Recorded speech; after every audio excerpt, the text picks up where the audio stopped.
Okay, we're gonna go ahead and get started. I know we might have a few more that will join us as we're rocking and rolling here, but we have a great session for you today. We are joined by Park Howell with the Business of Story, and he's gonna be sharing with us what 2021 brand leaders are doing right now so you can get a jump start to your brand story. So Park Howell is known as the world's most industrious storyteller, helping leaders of purpose-driven brands grow by as much as 600%. His 35 years in brand creation include 20 years running his own ad agency, Park & Co. He was named Advertising Person of the Year in 2010 by the American Advertising Federation of Metro Phoenix. The following year, his agency was recognized among the top 10 impact companies in Arizona by the Phoenix Chamber of Commerce. Park is the founder of the Business of Story, a proven platform based on his 10-step story cycle system to clarify your story, amplify your impact, and simplify your life. His popular weekly Business of Story podcast is ranked among the top 10% of the most downloaded podcasts in the world. His new book, Brand Bewitchery, How to Wield the Story Cycle Systems to Craft Spellbinding Stories for Your Brand, helps leaders clarify their brand story and teaches how to tell it through their proven narrative frameworks that captivate audiences and convert customers. Park consults, teaches, coaches, and speaks internationally. He has guided hundreds of brands and grown thousands of leaders and their people in organizations such as Dell, Hilton, Cummins, American Express, Walgreens, Banner Health, and the United States Air Force. Park's a graduate of Washington State University and combines his degrees in communication and music composition and theory to help leaders excel through the stories they tell. Wow, what a bio. You have been busy, that's for sure. Well, who in the world wrote that? We are thrilled to have you join us here today. And I did want to let everyone know that if you have any questions during Park's presentation, if you can just post those in the chat, that way we can answer those when we have time at the end of the session. And then Park also will be using a PDF that was sent out to you in an email. So if you want to pull that up from your email to walk through the brand story. Yeah. Park, take it away. Thanks, Carly. And I was just noticing in the chat, Karen says that the first link she went to didn't work, and so maybe there's some other people over there. I will look into that. You look, yeah, in the background. Hello, everyone. Thank you, and Carly, thanks for having me here. Really enjoy working, especially with local businesses during this rugged time that we're all going through with COVID. And as she said, I've got my degree in music composition theory. That's why it looks like a piano showroom here in my office, because I have a way of collecting keyboards and have fun with that. But really what I'm about is story composition and theory. As she had mentioned, that I've been doing this for a long time. Let me pull up my screen and let's get after this, because we're going to have some fun today. And I'm going to take you through a process that let me get this going here. That whether or not, if you've got that PDF downloaded or not, doesn't matter, but I highly recommend you just have a piece of paper and a pen next to you, because this is not so much of a webinar on theory as it is practice. I'm going to take you through a process, and I want you to be writing down as we go as it relates to your brand, because the goal in all of this is to get you positioned to go out and really make 2021 and beyond, and put 2020 COVID in our rearview mirror, the biggest, most powerful year you've had yet. And it's all going to be about your brand story. So a lot of you, maybe all of you, most of you don't know who I am. Let me give you just a little bit of background of how I ended up in front of you today. That's me, Park Howell, probably 3 years old. Growing up in Seattle, Washington, came across that picture the other day, sent it to my friends, and said, yep, me and my Twinkles sugar-coated, sugar sparkled cereal. Well, the interesting thing that the universe plays on you when you really first start following your stories, a friend of mine then sent me a Twinkles commercial. Hey kids, look what's new. A brand new cereal just for you. Twinkles, the new star-shaped cereal in the storybook package. See? Inside, delicious, crispy, crinkly stars. And outside, a real storybook.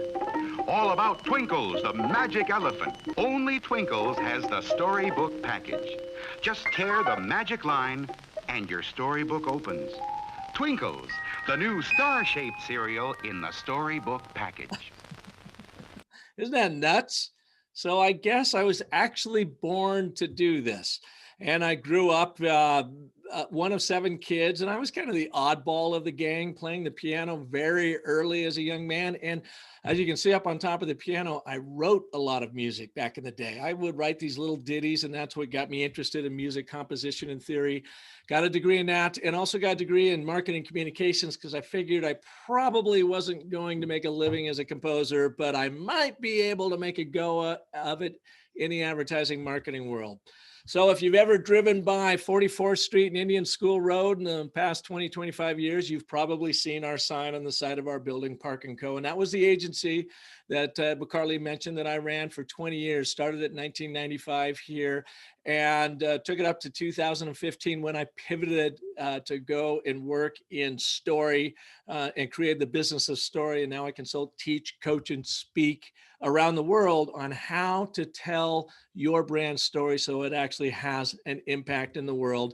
She mentioned I did get the award for being Ad Guy of the Year in 2010 now. Boy, that's a whole decade ago. And it's always been about impact. That's my whole career, is about how can I create impact in the world through the brands we represent.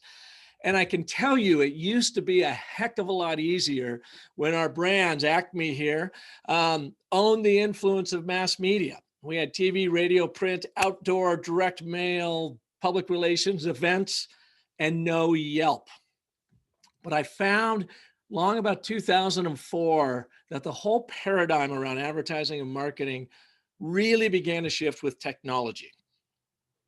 So as e-commerce came online and websites, and then certainly social media, what happened is it pivoted that power of mass media and the influence of it away from the brands, because the masses had become the media. You and I are the media. We are the TV, radio, print stations, and we get to broadcast 24/7 globally from the privacy of our own home, creating all kinds of noise and appreciably changing how people consume information, at least from a technical side. So it's an exciting time to be alive, but all this wonderful advancement causes a real problem. How do you stand out? How do you get through, as I say, hack through the noise and hook the hearts of your customers? When our world is becoming more and more complex all of the time, when we live in a time of abundance, that our customers have abundant choices on who to buy from. It's not really a system of scarcity anymore, because they can buy from anyone. How do you stand out in that noise? And what do you stand for so that they really understand who to buy from? Now, as our technology has grown at the pace of Moore's Law, quadrupling in its abilities, its power, it seems like about every 6 months to a year, you and I and every one of our customers are still running around with our monkey brain. The limbic system, that subconscious that our ancestors have used to navigate and survive the savannah 30, 40, 50, 60,000 years ago, is the exact same system that you and I and we all us Homo sapiens use to navigate and survive the internet and the onslaught of information, marketing messages that are coming at us. So this is when I realized that what we were doing in the world was no longer working, and I had to go in search of an answer. So I started studying story. I was lucky because our middle child, our son Parker, was at film school at Chapman University between 2006, 2010 in Orange, California. And after graduation for the last 10 years, he's been in Hollywood as a director of motion graphic and augmented reality, mixed reality TV and film. While he was going to school, I said, send me your books since I'm paying for them when you're done with them, because I want to know, what do they teach you to be the competitive storyteller in the most competitive storytelling market in the world, Hollywood? What do they teach you that I could use in branding and marketing? And I learned about the hero's journey, Joseph Campbell, and this fundamental framework he called the monomyth that has been around since the beginning of recorded time. And we see it in the movies we love, the stories that we read, even the songs we listen to. You see this pattern of story. When I saw it as a brander, I had a complete aha moment and said, you know what, we need to be doing this in the brand marketing world. But I needed to map it out of the social arts and into business.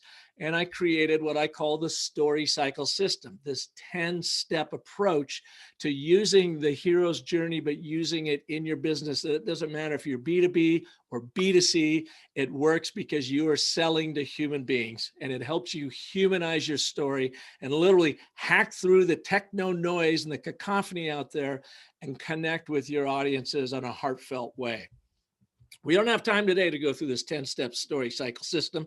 So I want to do something with you that I've seen happening with my clients throughout this year.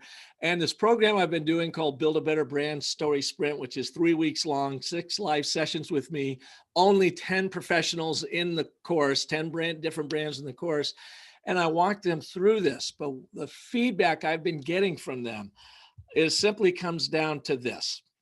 This year, all of us have been impacted by COVID in one way, shape, or form. And I was telling Carly earlier as we were started, I almost lost my younger brother, Chris, to this. He lives up in the Seattle, Washington area. He got it in March, spent 6 days in Swedish hospital, 2 days in ICU with a do not resuscitate sticker over his head.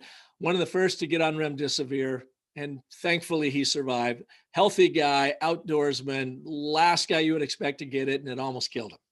So we have all been fighting with this one way, shape, or form, whether it's health issues or people we know. Psychologically, it's taking a toll on us. Business-wise, some people have really benefited from it. Most people haven't, and they've had to rethink what they're doing. Add to this the complexity of the election, social unrest, economic downturn, people losing their jobs, and just the complete and utter uncertainty that 2020 has provided to us all. What I found has happened, not only in my own head, but with my customers, and what I heard time and time again with the last 2 Build a Better Brand Story sprints I did, was that this complexity has created confusion and even made people more complex in their thinking about their business. So what I want to do today is to reverse that trend in you, because I found that it has really, really been powerful for me and the brands that I work with. So I want to take a nod from Henry David Thoreau, famous author, naturalist, wrote Walden, spent 2 years on Walden Pond. And in his book, Walden, he said, simplify, simplify. And I cannot underscore that enough. In this world, and your branding and your marketing and communications, spend less, do more by doing less in all the right places. And take everything about your brand, your company, take this idea of simplify, simplify. And in fact, I'm even going to challenge Henry David Thoreau right here and say, let's get rid of one of those simplifies. Let's really simplify. And we're going to do that by answering this one question, solving for this one problem today for you, that when you land on what the solution is, everything else will become so much easier and so much clearer, and you will know really how to communicate, clarify your brand story to amplify your impact in the world and to ultimately simplify your life. And that problem we are going to solve today is for you to answer this question. What problem do you solve? What is the one primary problem that your brand solves for? Now, you may solve several problems for a lot of different audiences, but it's always about that singular narrative problem that you solve for that individual. Let me give you an example. So going through the Build a Better Brand Story sprint, I had all kinds of different folks in our last 2, and I just launched my 3rd one. My last one for this year we're in the throes of right now. I will be launching a new one January 12th and have some information at the end of that for you. But what I was hearing from them, the people sitting in this, there were everyone from solo entrepreneurs to heads of tech companies to small companies. I didn't have any big brands in it, but I had people that were trying to figure out how do they sell in this time and how do they get their message out and position themselves for 2021. So Deborah, I'll just use her first name, an extraordinarily accomplished middle-aged female CEO with international development experience. In fact, she ran 3 different large tech companies in Taiwan, Singapore, and I believe London. And now she and her husband live in Manhattan. She got away from the paid, career gig, and she wanted to start her own consultancy to help women do the same thing for the high achieving executive women. And so I kept asking Deborah, with everyone in attendance there on the Zoom session, well, what problem do you solve, Deborah? And she was so locked in her left brain, she kept saying things like, well, I help women CEOs expand their companies internationally. Okay, great. Fine. But a lot of people can say that. That doesn't make you distinctive in any way, shape, or form. What problem do you solve to help them do that? Well, she started really struggling. She goes, well, I research and curate information for them on global opportunities so that they don't have to do all that work. Okay, that's one thing you do, but what problem are you ultimately solving? Well, I introduce them to my network and help them create their own. Okay, what else? Well, I try to help them make the best use of their time. All right, but we still don't know what the main problem is you're solving for. She finally says, well, I consult and provide guidance to help them grow. So as you can see, these are all generalizations, and she does do all of these things, and she does them quite well, and she helps them all in these areas. But a lot of people could say this. So I kept pressing Deborah, and the time grew. It got awkward. She sat there. I thought she was actually going to leave the session. I could see she was kind of getting a little bit pissed off, and everybody was on there, and their eyes were like wide open, like, what problem do you solve? And then she looked up into her camera, and even her eyes opened up. And she knew what it was, and what she articulated was this: I solve loneliness for high-achieving women executives. Now, how she solves it are all those different things that are left brain, logical, rational brain. We're talking about what she delivers in her product and her service. But on the emotional side, what she ultimately does is provide and help them overcome this loneliness. And you think about it, we've all heard that term, it's lonely at the top. And I said that in the group, and she goes, and it's especially lonely for high achieving women CEOs. So I help curb that by connecting them with people and information and help them know that I'm there as their confidant. Now, do you see how powerful that is when Deborah stopped talking about what she made through all of her services, but what she made happen in the lives of her customers, what problems she solved for them and who she solved them for? Let me give you another example. James Springer, great guy, very, very energetic dude out of Calgary, Ontario, or Calgary, Canada. He was a tech guy, been in startups, taught at the university up there for many years. And he's really a specialist in coaching and teaching presentation skills. And so he was going through it with us all and hearing the same things. And, what did he do? He makes your PowerPoint presentations better. And I help them coach them, teach them how to speak from their own point of view, with their voice and being authentic. And we kept boiling down because it was all still generalities. And we learned that he's really for that young professional, typically mid-20s to mid to upper 30s, that have a lot going on, are very smart, are moving their way up the career chain, or are starting their own thing, but they're not very good presenters and they don't like to present. That is who he is for. He's not for everybody. He's for that group. And then he said something that caught all of our attention. He goes, what they all have in common? They're all reluctant presenters. They know they have to do it to advance their career, but they don't want to do it, and they're very fearful. Bam, there's the answer. That's the problem he solves. So now his UVP is James helps the reluctant presenter shine. He knows who he's for, that young dynamic executive that's coming up.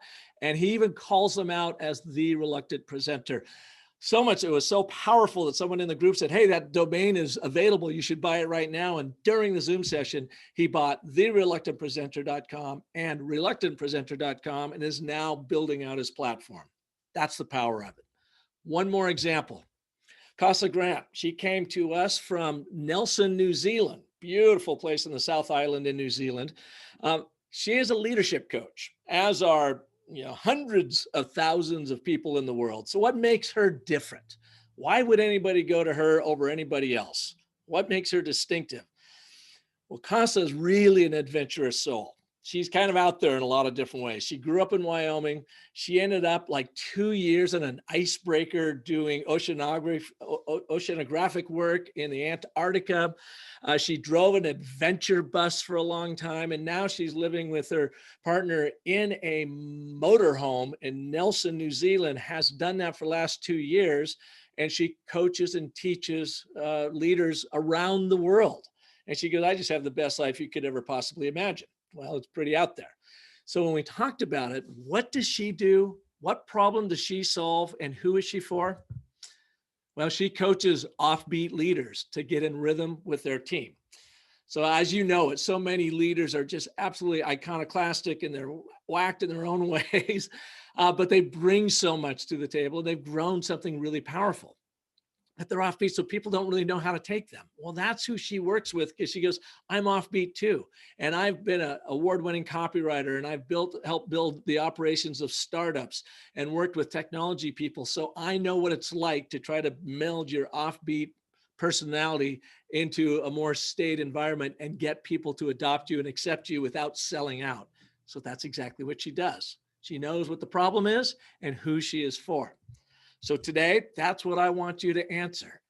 What problem do you solve in the world for your audiences? And then kind of piggybacking on that question, who is your audience? And today, I want you to focus only on one audience. You may serve 2, 3, or 4 or 5 different audiences. That's fine. We all do.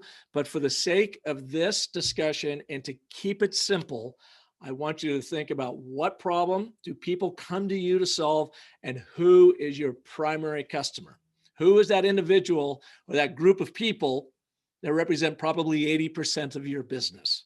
That's who you are for today. Give you an example of this. Aveen Sati Tafoya, one of the most amazing minds and humanitarians I've ever worked with. She was at the time the CEO of ADELANTE Healthcare. We were working with them back in 2008, and we helped them refine their brand story to really understand what their problem solution dynamic is. We launched it in 2010. The pandemic has not impacted them in an adverse way. In fact, their brand story is so focused on that problem solution dynamic that it helped them grow through this. They have grown by 600% after launching this brand story. And at the bottom here, this is basically what they do. ADELANTE Healthcare makes sustainable healthcare available to all Arizonans, regardless of your or their ability to pay. They're there for them. They went from 4 clinics to 9 clinics. 6 of them are now LEED certified, and they run the only platinum LEED certified clinic in the country. Precisely because they got their brand story dialed in and they knew what their problem and who they solved it for. Even though they serve a lot of different people, a lot of different audiences, this is at the core of who they are. So as you're thinking about the problem you solve for, here's another question that we're going to go through this in this worksheet here in a second. How are you uniquely equipped to solve this particular problem? How do you do it differently? What kind of platform do you have? Why do people come to you to solve this problem? Well, you've seen my pianos. When I saw this picture, I go, oh, I love this picture because it's combined. It's a mixed metaphor. We got an old beat up piano that is now a planter box. So some nursery out there has a very unique way of solving the problem of planters by using pianos in this planter box somewhere. It's out there, but it serves a function and it's kind of fun to look at. So I ask you, how are you uniquely equipped to solve the problem? Why are you the go-to resource? Give you another example of this. Luis Miguel, founder of AVANTPAGE. AVANTPAGE is an international translation firm out of Davis, California. Office there in Davis. They've got an office in Mexico City and one in Warsaw, Poland. Luis himself is an immigrant. He grew up in Mexico City, made his way up to America, got into University of Colorado at Boulder, could barely speak English, got through it, went on to get his PhD at Berkeley. And he has been in the translation business ever since. He himself learned and experienced the challenges of immigrating to America and becoming an American citizen. So his whole thing is about helping immigrants realize their American dream through the translation work that they do. To be able to make sure that those translations are so crisp, clear, and accurate coming out of the government, coming out of the elections, and out of healthcare, that it makes, these were the three main areas he found all the greatest stumbling blocks, that they do this work around the world, but their primary focus is here in America. The problem they solve is utter clarity for immigrants to make it easier for them to realize their American dream. When they launched their brand story, they, in the first quarter, grew by 30%. And he said, Park, the most powerful thing about it is we were attracting the right kinds of clients now, the kinds that actually wanted us to do what is at our core, and that is to help Americans realize their American dream, or immigrants. Where other times they said, just get it translated. I don't really care how accurate it is. I just want it off my plate, get it out the door. And that doesn't work for Luis. The last thing I want you to think about as you're going through what problem you solve and who you solve it for, and why and how you uniquely do that, is what does success look and feel like in the end? What is it all about in the end after you solve this problem for them? Look is physically, what does it look like? Feel is emotionally, how do your customers, audiences feel when they experience it? One last example of this, Andre Martin Hobbs, he's the handsome gentleman there in the blue suit in that right group there, second guy in. He runs a used car dealership in Quebec, Canada, called Prêt Auto Partes, French for Ready Car Go. Interesting thing about them is it's a used car dealership that only focus on at-risk credit challenged buyers. In America, you would automatically think car shark. All they're going to do is strap someone that can't afford it with a really expensive car, get a few payments out of them, and then go and repo the poor sucker, bring it back and do it all over again. Well, they have a really different business model. They are not so much in the market for selling cars, although that's what they have to do to grow their business. They are in the market to help Canadians repair their credit. Coming out of the great global recession, may have lost everything. Maybe they went through a divorce. Maybe it's healthcare issues. They lost a job. There was unprecedented numbers of Canadians that were having a hard time with their finances. And so he got this idea of what if we actually put them in a car that they could afford and work with them over the course of 2 years to make sure they make that payment every single month to repair their credit so that they would have that financial freedom again. Plus, we get our revenue coming in. We get lesser rates for our loans because we have less high-risk loans selling, and we have a real distinction in the marketplace. So their problem and their solution came to this. We help people get back on the road to financial freedom. And even their cars, they say, we don't sell cars, we sell vehicles to your financial freedom. So powerful, they have grown. They were hoping to double in sales over the last 2 years. They have quadrupled. They're building their fourth dealership. They are now the largest and fastest growing used car dealership in Quebec, precisely because they got their story so focused on their problem and who they work it for. All right, giving you some insights on what we're looking for to do today. So instead of going through the 10 steps of the story cycle system, I'm going to break them down to just these 3 acts. It's just easier, and in the spirit of simplicity, we're going to do this. It's act 1, act 2, act 3 of every story, which is basically set up. You're going to set the stage. You're going to introduce the problem, and that's really what we're focused on right here, because you got to get super clear on what problem you solve so that you can build the rest of the story around that. And then solution. What does that solution look like? Now, I had a very, very smart client by the name of Trevor Hill that ran Global Water out here in Arizona.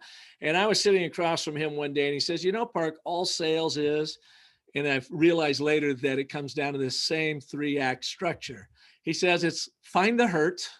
Where is your customer hurting that you can help them with? Amplify the pain. Make sure that they really understand that this is a major problem. If they don't do something about it, it's going to get even worse. And then heal the wound. Deliver on the promises you make in your story. But you can see it's all still based around the problem. But let's put a smile on that. What problem do you happily help people overcome? When you do that, they become very happy with you. Repeat business, they share your story with the world. So this was the document Carly mentioned earlier. It's a PDF that you can download, fill right in. I really like it just to print it out and handwrite it in, because I want you to think from your emotional side and not your logical side. I want you to turn off logic, reason, and being rational for this exercise. I'm going to walk you through each one of these 10 questions. And even if you don't have this in front of you, just pull out a sheet of paper and just start capturing your thoughts. Do not overthink your answers. I am more interested, and you will be too, in what your gut thinks versus what your head thinks as you go through this. So let's start with Act 1. You are going to get a taste of the story cycle system, the 10 steps of it, but we're just going to go through these 10 basic questions. I've already asked this one about 10 different times. Now I want you to just write down, as you're setting the stage for your brand story, the problem I solve is blank. You don't have to go on and on and on with this. Could be 1 or 2 or 3 or 5 words. Be as succinct as you possibly can. And then ask yourself, as I already have, and I solve it for who? Who is your number one customer? I'm going to go back for a second here. Oh, the problem I solve is, and I solve it for so-and-so or such and such. Next question. They wish for and want. So now you're really trying to get into your customer's head. You're trying to understand and empathize with them. Where are they on their journey, and appreciate what they're going through, because that knowledge is going to help you story to them. And I say wish and want because I mean 2 completely different things. Wish is the emotional side of things. The want is the physical thing they want to buy in order to fulfill their wish. And make no mistake about it, you as a brand are in the wish granting business. Your stories are not about what you make, what they want to buy from you. Your stories are about what you make happen in their lives, what they wish for. Let me give you an example of this. So that wish is all about emotion. You're selling to the heart, because when was the last time you were ever bored into buying anything? Or when was the last time you ever bought anything because of the data? You don't. You buy it because of the emotional wish.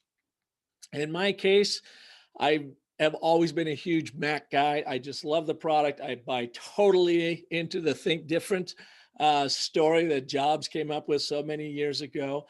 And I like to be that iconoclast, to make a dent in the universe, to challenge people and not to buy into status quo. And that's kind of what I attach to Mac. And that's why I end up paying a premium for all the Mac equipment, because that's what I want to buy. That's what reflects my wish, reflects my personality, and helps me achieve what I'm trying to do.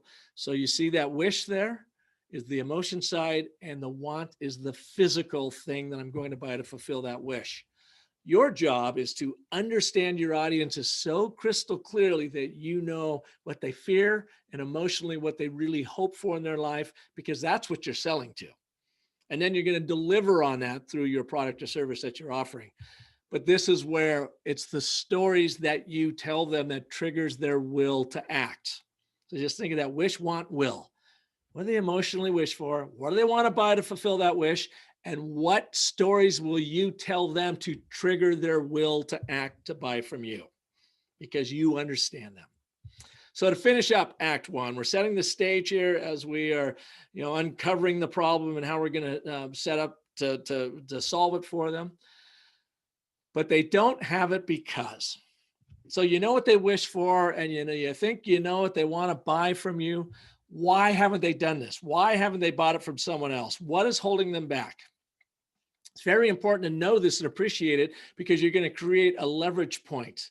In Hollywood, they call that an inciting incident. It's something major that happens that throws you out of Act 1 and all the setup that's been going on into Act 2, where all the action takes place. And that's what we're going to do right now when you amplify the pain. Happily, you're going to happily amplify the pain, because you're going to happily get them out of it. So in Act 2, you're going to ask the question, what has changed in their world?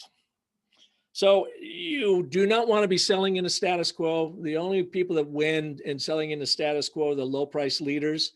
There's no margin in that, and there's no loyalty. Your customers are quick to cut bait if they find someone cheaper than you. You want to be the high price leader with very nice margins and unbelievable customer loyalty. But the only way to do that is to truly understand your audience in a godlike way.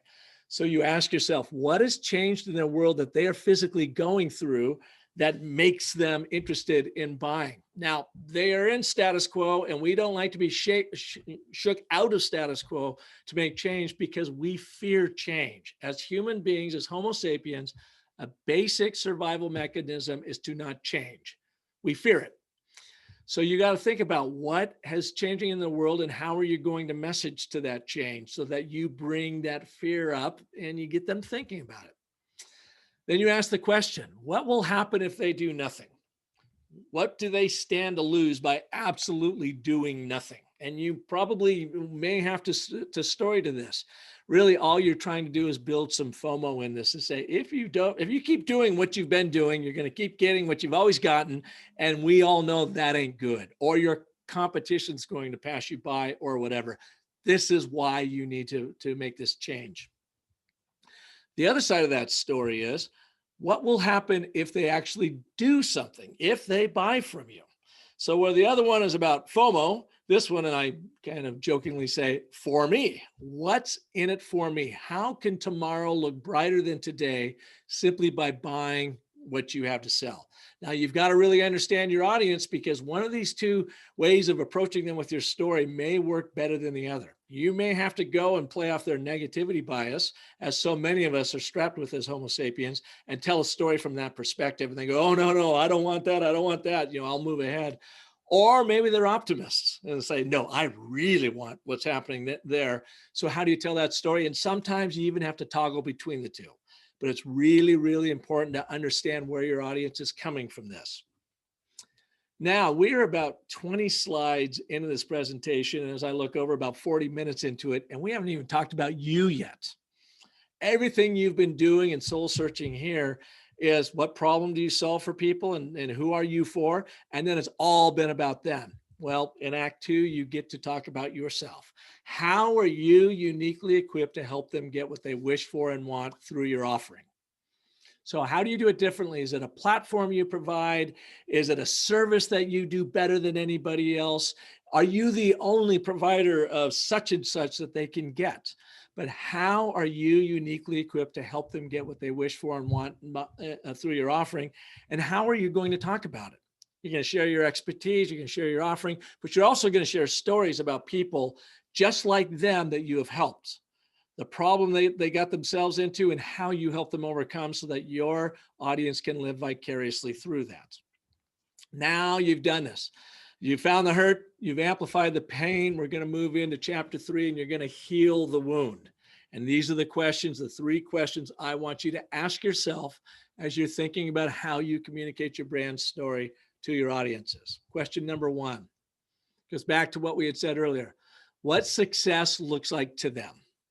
What does it physically look like? What are they buying that they can then look around and see that success around them? It could be a product, it could be a service, a combination thereof. You're leveling them up somehow, but what does it physically look like? And I like to start with the physical side.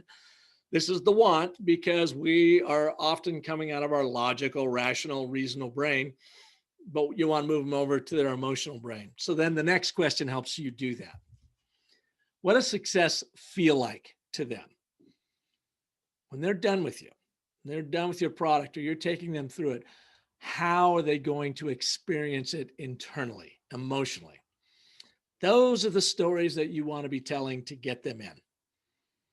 It's not about what you make, but what you make happen in their lives. I cannot underscore that enough. And then finally, act number 3 is what they must do now. This is your call to action. What do you want them to do next? What is that thing? So you've identified the problem you solve, the person you solve for, what they wish for and want in the solving of this problem. And you go through and decide, how do you message to them, whether they're a negativity, biased individual, or an optimist that is looking to the future. But what do you ultimately want them to do next? When I showed you the story cycle system, as opposed to the hero's journey, which is a closed circle, The story cycle system is a narrative spiral. In every revolution, it engages, it expands, and it expands customer engagement. And I break it down to these three primary areas. Brand awareness. When do they first come to learn about you? That's the first revolution of the 10 steps of the story cycle system, and everything they go through emotionally and experiential wise in learning about your brand. And in that process, what do you give them? What do you give them for free so that they get value from you immediately so that you can create some of these success milestones? Then they're like, you know what? I believe in what you're doing. I trust you. I'm going to buy from you. So now you've got brand adoption. They've adopted you into their life.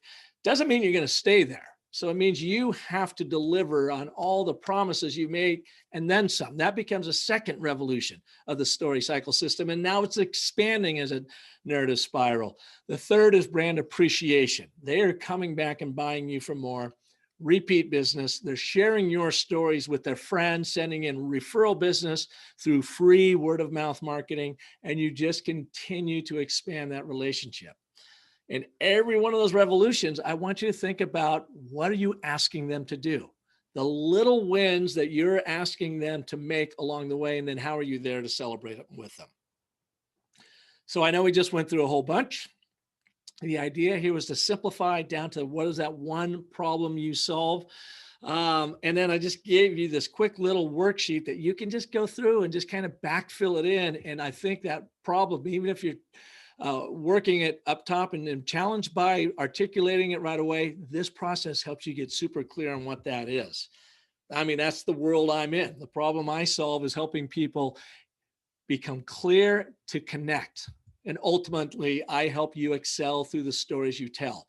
It doesn't matter who the audience is. It doesn't matter the customers that I work with. They all share the same problem: confusion and lack of connection because of that confusion. So I help them to find clarity so that they can connect on a very primal level like they never have before with their colleagues, audiences, customers, communities they serve, to ultimately get them to the end game to help you excel through the stories you tell. Now I've got a book that came out. It was about 7 years in the making. I wrote it about 7 years ago and then didn't publish it, proofed it out over the last years, training this around the world, rewrote it and launched it finally June 1 of this year. So that was the one bright spot in my COVID year.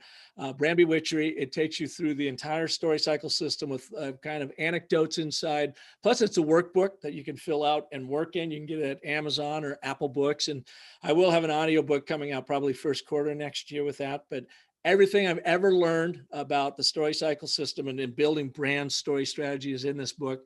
Today, my job was to make it simple. As I mentioned, I am launching another Build a Better Brand Story Sprint starting January 12th. It's a Tuesday at 11 a.m. our time here in Arizona. It is a 3-week session. And only 10 professionals, 10 people are in each cohort, and they all represent different companies. So you get a chance to network. Plus, everybody works each other's stories on each other, and they build really amazing camaraderie.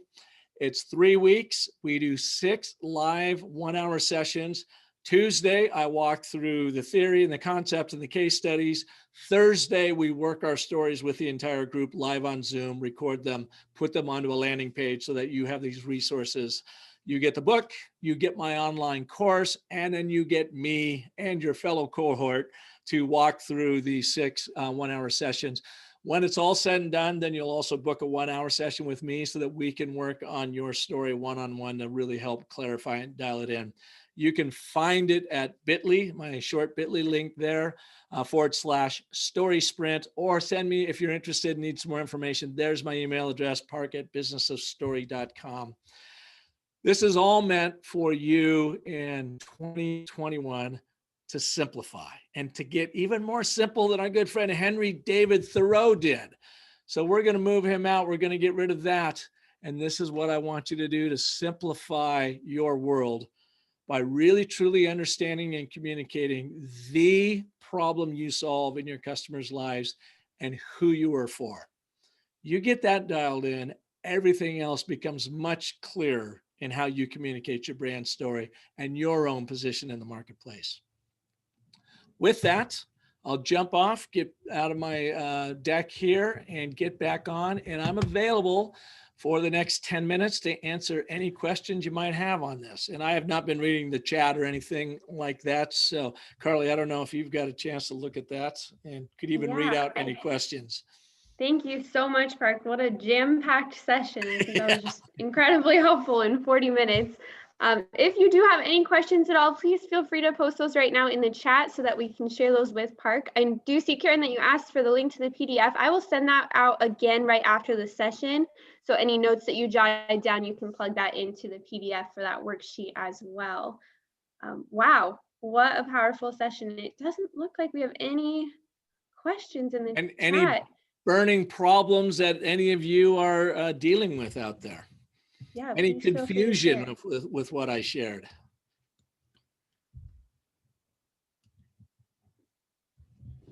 Now's your chance. And I'm even okay if you want to fire up their microphone and they can just ask them directly if that works for you, Carly, either way. Sure. We have a thank you from Crystal. Mark said he was too riveted and didn't have time to type. That's all right. You go back and do it again. I'm looking over there too. By the way, I do a podcast once a week. Every Monday, I've been doing it for almost 5.5 years now. And I feature story artists from around the world. And it's called Business of Story, specifically to help marketers and communicators use story and everything from branding to leadership development to employee development to sales training and so forth. And I think it's a fascinating show. It's ranked among the top 10% of downloaded shows in the world. And was just recently ranked the #1 podcast for business storytelling by FeedSpot. So kind of excited about that. If you haven't tuned in, anywhere you get your podcasts, you can find it there, iTunes and Stitcher and whatever. And you can also find it on my website at businessofstory.com. Have a really fascinating lady on it this week. Her name is Leslie Zane, and she talks about really owning the real estate inside someone's head and what they call the brand connectome. And I learned so much in that and the studies they've done on it. It'll blow you away. So check it out if you like. Awesome. So let's see. What do I see here? Okay, jumping over, enjoyed the one. Many thanks. Think about what's the name of the podcast? There you go. Business of Story. Ashish, how can this methodology help find the right stakeholders and reach out to them? Well, it does, because if you would use the methodology first on you, it's going to have to come from you. Like, what are you about? What do you stand for? And how is it reflected through your brand and the business and the work you do? And who is it you want to help? I mean, how are you uniquely qualified to solve this problem? Once you get that really straight in your own mind, what your own story is, then you can see, oh, this is an audience I want to go for. Or this is an industry over here I hadn't considered before and how I need to get into it. So in that case, it would be first soul searching and figure out what your purpose in this world is and how it is being expressed through your brand, what your story is. And then you use that to guide you to reach out to find your customers.